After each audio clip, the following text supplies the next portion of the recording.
Hello everyone, I trust you're having a beautiful day. In today's video, I'm going to be sharing with you more about Iboga plant medicine. And specifically, I want to answer this question of what is the difference between Iboga and Ibigan? Because if you're on perhaps the rabbit hole or doing more research around this particular plant medicine, you've probably come across the terms Iboga, of course, and Iboga ceremony, and Ibigan. So Levi Barker, who is the Iboga Provider at Iboga Wellness Center in Costa Rica, was kind enough to sit down with me and explain what is the difference. So without further ado, let's get into the interview.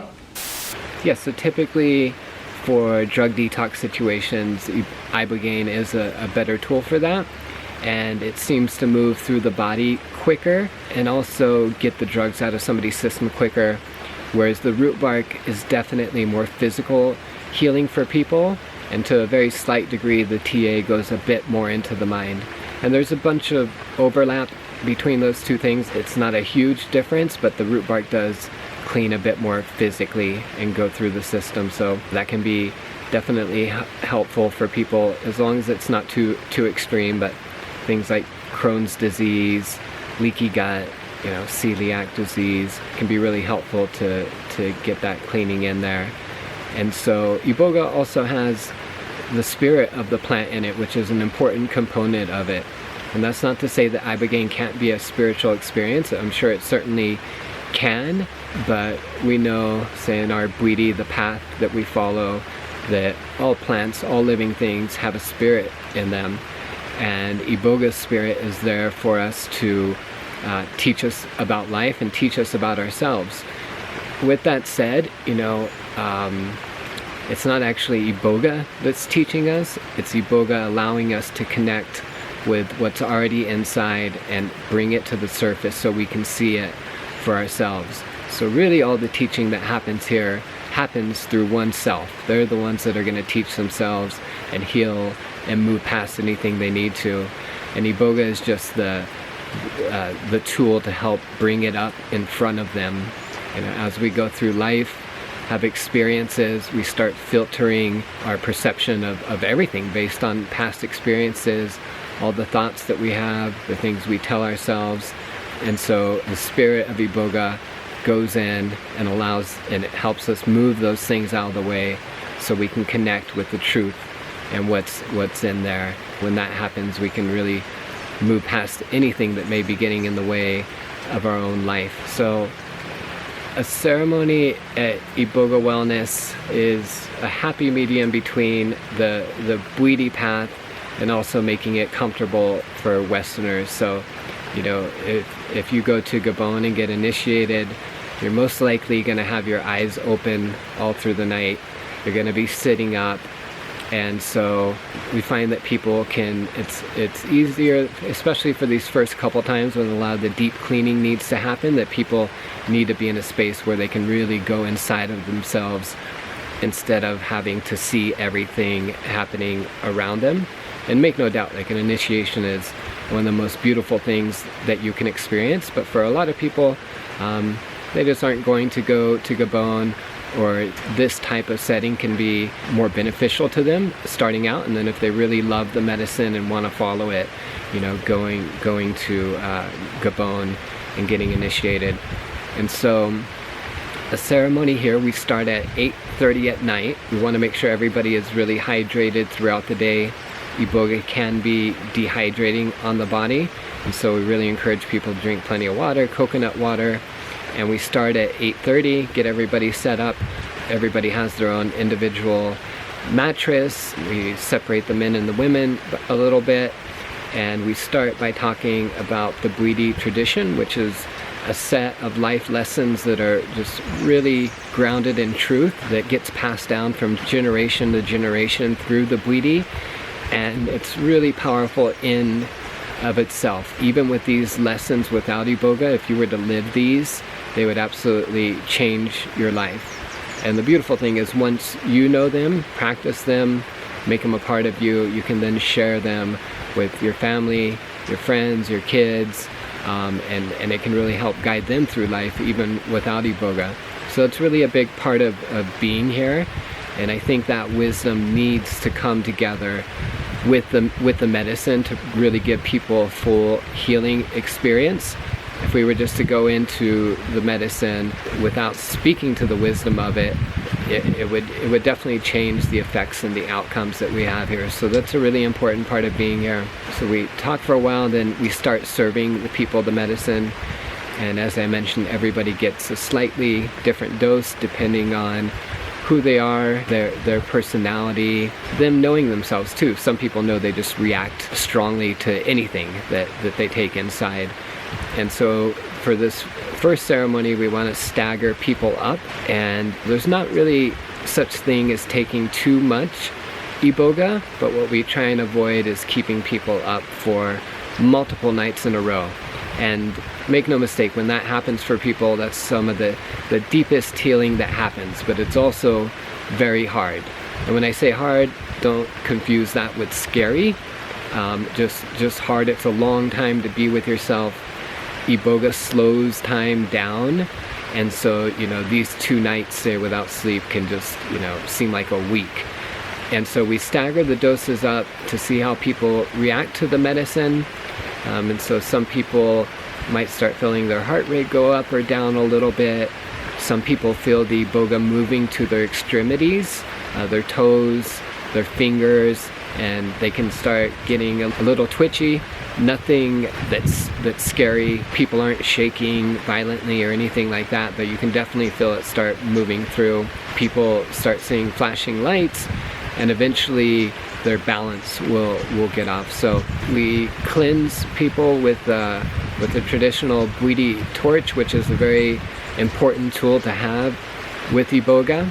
These last couple that we have here, we've actually made ourselves with all the same ingredients that go into them in Gabon, and that gets them ready to be able to go in, have their own protection around them, and feel protected and safe. And that's a really important part of being here, is we want people to feel safe. And that's really our number one job, whether that's physically, mentally, emotionally, is to keep people safe during this experience.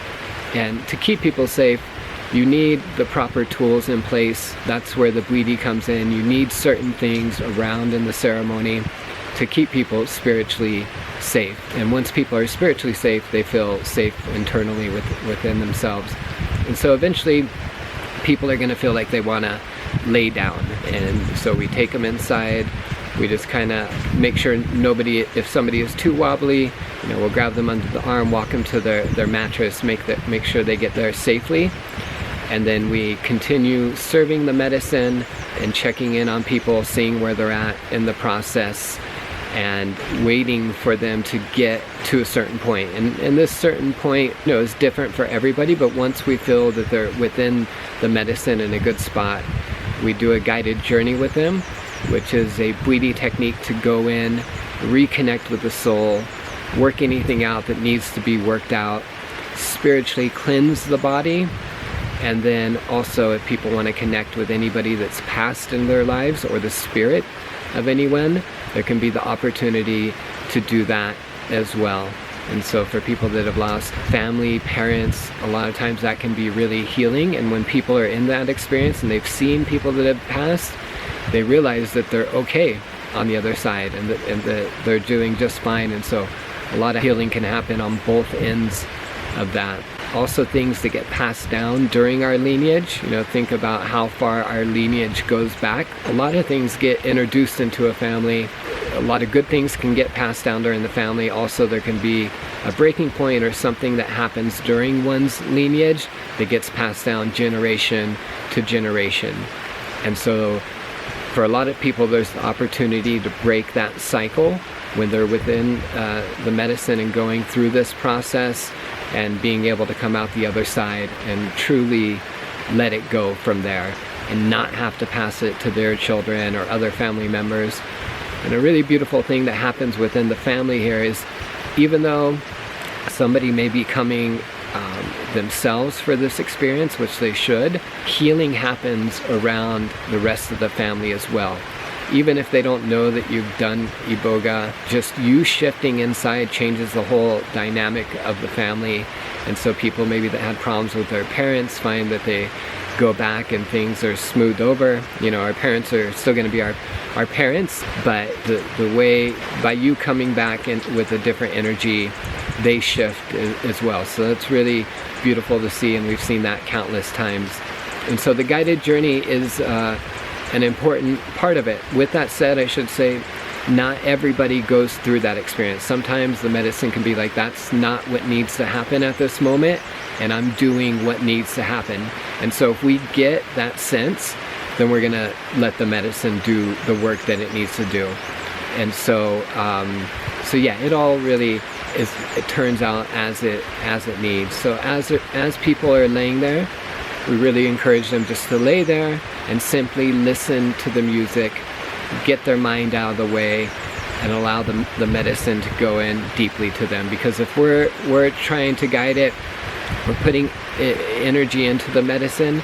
If it's flowing and things are moving for people and we can move the medicine around in a good way, that's okay. But somebody should know that by the time we get to taking the medicine during the ceremony, like, their work is pretty well done from that point. Like, all the preparation has happened. They've thought about what they're here coming for. And so you really just want to lay there, listen to the music, and then naturally the experience will unfold as it does. And so it's a very long experience. So we stay in the ceremony space for about 9-10 hours during the night until sunrise. And then we take people back to their room for some alone time, some quietness, some peacefulness. And this stage is really where a lot of the healing happens for people. So the ceremony can be beautiful, a lot of things can happen, but during the ceremony it's very much bringing what we need to release to the surface. And then that next day is when it actually leaves.